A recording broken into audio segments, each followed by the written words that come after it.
സാജിദ് കൂടെ നമ്മോടൊപ്പം ചേരുന്നുണ്ട്. അസ്ലം തുടരുക. സാജിദ് കൂടി ചേരുന്നുണ്ട്. സാജിദ്, ഇന്നിപ്പോ ഒരു വാർത്താ സമ്മേളനം നടത്തുമ്പോൾ കുറെ കൂടി പുതിയ വെളിപ്പെടുത്തലുകൾ ഉണ്ടാകും. കാരണം ഇന്നലെയൊക്കെ അത്ര വലിയ ഓഡിയോ ക്ലിപ്പൊക്കെ പുറത്തുവിട്ടിട്ടും പാർട്ടിയോ സർക്കാരോ പോലീസോ അത് കാര്യമായി എടുത്തില്ല എന്നുള്ളത് അദ്ദേഹത്തിൽ കുറെ കൂടി ദേഷ്യവും ഒരുപക്ഷെ നിരാശയും ഒക്കെ ഉണ്ടാക്കിയിരിക്കണം. ആ നിലയ്ക്ക് ഇന്നൊരു വാർത്താ സമ്മേളനം കൂടി നടത്തുമ്പോൾ എന്താണ് അദ്ദേഹം പറയാൻ പോവുക എന്ന് ആകാംക്ഷയോടുകൂടി നമ്മൾ നോക്കിയിരുന്നതാണ്. പറഞ്ഞത് കുറെ കൂടി കടന്ന കാര്യങ്ങളാണ്, കുറെ കൂടി ഗൗരവതരത്തിലുള്ള ആരോപണങ്ങളാണ്. അപ്പോൾ ഇന്നത്തെ അദ്ദേഹത്തിൻ്റെ വാർത്താ സമ്മേളനവും അദ്ദേഹത്തിൻ്റെ ബോഡി ലാംഗ്വേജും ഒക്കെ കണ്ടപ്പോൾ ഇതെവിടം വരെ പോകുമെന്ന് തോന്നുന്നു സാജിദ്?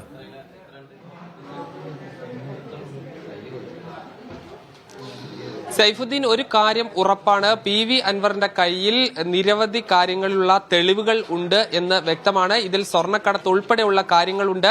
ഇതിൽ ഏറ്റവും പ്രധാനപ്പെട്ട കാര്യം, അദ്ദേഹം മുഖ്യമന്ത്രി പിതാവിന് തുല്യമാണ് എന്ന് പറഞ്ഞ് മുഖ്യമന്ത്രിയെ പൂർണ്ണമായി ഒപ്പം നിർത്താൻ ശ്രമിക്കുമ്പോഴും അദ്ദേഹം ഇത് മുഖ്യമന്ത്രിയുടെ പോലീസ് അല്ല, പിണറായി വിജയന്റെ പോലീസ് അല്ല, പിണറായി വിജയന്റെ പോലീസ് ആയിരുന്നെങ്കിൽ ഇങ്ങനെ ആയിരിക്കില്ല എന്നാണ് അദ്ദേഹം പറയുന്നത്.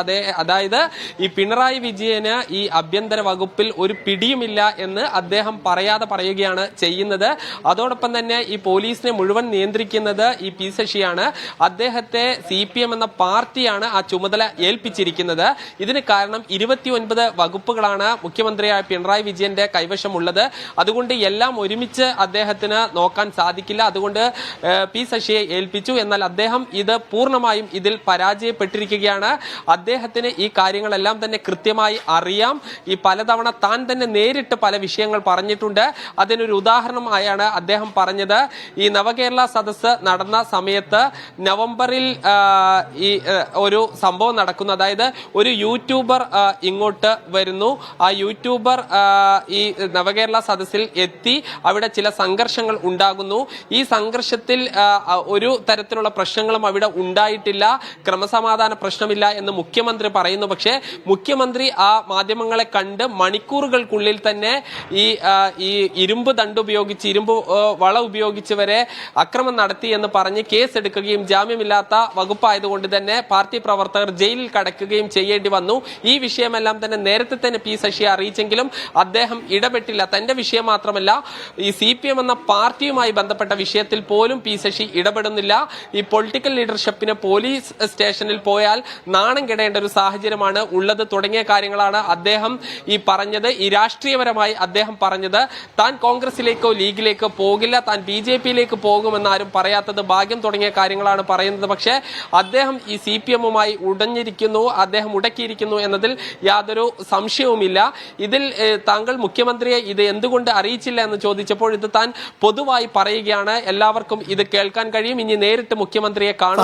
മുഖ്യമന്ത്രിയെ അദ്ദേഹത്തിന്റെ ഒരു പേഴ്സണൽ ടോക്കാണ്. അതിനകത്ത് പല കാര്യങ്ങൾ പരാമർശിക്കുന്നുണ്ട്. അതിൽ ഗൗരവമായി തോന്നിയ ഒരു കാര്യമാണ് താമിർ ജിഫ്രിയുടെ കസ്റ്റഡി കൊലപാതകമൊക്കെ കടന്നു വരുന്നുണ്ട്. അതിനകത്ത് എന്താണ് സുജിത് ദാസ് ഇദ്ദേഹത്തോടൊപ്പം സംസാരിക്കുന്നത്?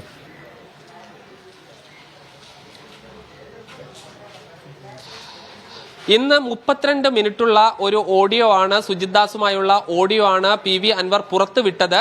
ഇതിൽ ഈ താമിർ ജിഫ്രി കൊലക്കേസുമായി ബന്ധപ്പെട്ട കാര്യങ്ങളാണ് ആദ്യം പറയുന്നത്. പക്ഷേ PV അൻവർ പറയുന്നത് അത് ഇതിനേക്കാൾ കൂടുതൽ കൃത്യമായ തെളിവുകൾ ഉണ്ട്, അത് അടുത്ത ദിവസം പുറത്തുവിടും എന്നാണ് പറയുന്നത്. എങ്ങനെയാണ് താമിർ ജിഫ്രി കൊല്ലപ്പെട്ടത് എന്നാണ് PV അൻവർ ചോദിക്കുന്നത്. ആ സമയത്ത് പറയുന്നത് താമിർ ജിഫ്രി MDMA അടങ്ങിയ 2 കവറുകൾ വിഴുങ്ങിയിരുന്നു, അത് പൊട്ടി ശരീരത്തിൽ ആയി അങ്ങനെ മരിച്ചതാണ്. പിന്നീട് ഈ മർദ്ദനത്തെ കുറിച്ച് ചോദിക്കുമ്പോൾ ഈ തല്ലി കൊല്ലണം എന്ന് വിചാരിച്ചല്ല ചെയ്തത്, ഇടുക്കിയിൽ നടന്നതുപോലെ ഉരുട്ടിക്കൊല ബോധപൂർവം നടത്തിയതല്ല, മറിച്ച് അതൊരു അബദ്ധം പറ്റിയതാണ് തുടങ്ങിയ കാര്യങ്ങൾ പറയുന്നു. തുടർന്ന് അദ്ദേഹത്തിന്റെ സംസാരം മുഴുവൻ ഈ മരമുറി കേസുമായി ബന്ധപ്പെട്ട പരാതി പിൻവലിക്കണം, അതിന് താഴ്മയോടുകൂടി അപേക്ഷിക്കുകയാണ്, പലതവണ അപേക്ഷിക്കുന്നുണ്ട്. അതിനിടയ്ക്ക് ഇദ്ദേഹം പറയുന്നുണ്ട് താൻ മലപ്പുറത്ത് നിന്ന് ട്രാൻസ്ഫറായി 8 മാസം കഴിഞ്ഞു, ഇപ്പോഴും താമിർ ജിഫ്രി കേസുമായി ബന്ധപ്പെട്ട് വല്ലാതെ മനസ്സ് അസ്വസ്ഥമാണ്, പല സമയത്തും താൻ ജയിലിലേക്ക് പോകേണ്ടി വരുമോ എന്ന് താൻ ഭയപ്പെടുന്നു, ഒരു കല്യാണത്തിനോ മറ്റ് ചടങ്ങുകൾക്കോ വിളിച്ചാൽ പോലും താൻ പോകാറില്ല, അത്രമാത്രം മാനസിക പ്രയാസം അതിലുണ്ട്, വലിയ പേടി താൻ അത് വളരെ പ്രധാനപ്പെട്ട ഒരു തുറന്നു പറച്ചിലാണ്. താമിർ ജിഫ്രിയുടെ കാര്യത്തിൽ എന്തോ അബദ്ധം പറ്റിപ്പോയിട്ടുണ്ട്, ജയിലിലേക്ക് പോകുമോ എന്ന് തനിക്ക് ഭയമുണ്ട്, ഉറക്കം വരുന്നില്ല എന്നൊക്കെ സുജിത് ദാസ് ഈ PV അൻവറിനോട് പറയുന്നതിൽ വലിയ അപകടം അദ്ദേഹത്തിന് പിന്നാലെ വരുന്നുണ്ടെന്നതിന്റെ സൂചന കൂടിയാണ്. സ്വാഭാവികമായും ഈ ഓഡിയോ ക്ലിപ്പ് പരിശോധിക്കേണ്ടതായി വരും. ആ കേസ് ഇപ്പോഴും നിലനിൽക്കുന്ന കേസാണ്. അതിൽ അന്വേഷണം ഇതുവരെ ക്ലോസ് ചെയ്യാത്ത കേസും കൂടിയാണ്. അതുകൊണ്ട് SP പോലെയുള്ള ഒരു ഉന്നത ഉദ്യോഗസ്ഥൻ ഇതിനൊക്കെ മേൽനോട്ടം വഹിച്ചിരുന്ന ഉന്നത ഉദ്യോഗസ്ഥന്റെ ഭാഗത്തു നിന്നുണ്ടായി തുറന്നു പറച്ചിൽ വെളിപ്പെടുത്തൽ സ്വാഭാവികമായും താമിർ ജിഫ്രി കൊലപാതക കേസിൽ വലിയ ഒരു നിർണായക വഴിത്തിരിവും കൂടിയാകുന്ന കാര്യത്തിൽ തർക്കമില്ല. സാജിദ് അജ്മലും സാജുവും ഒപ്പം അസ്ലമുമാണ് വിശദാംശങ്ങൾ നൽകിയത്. ഇനി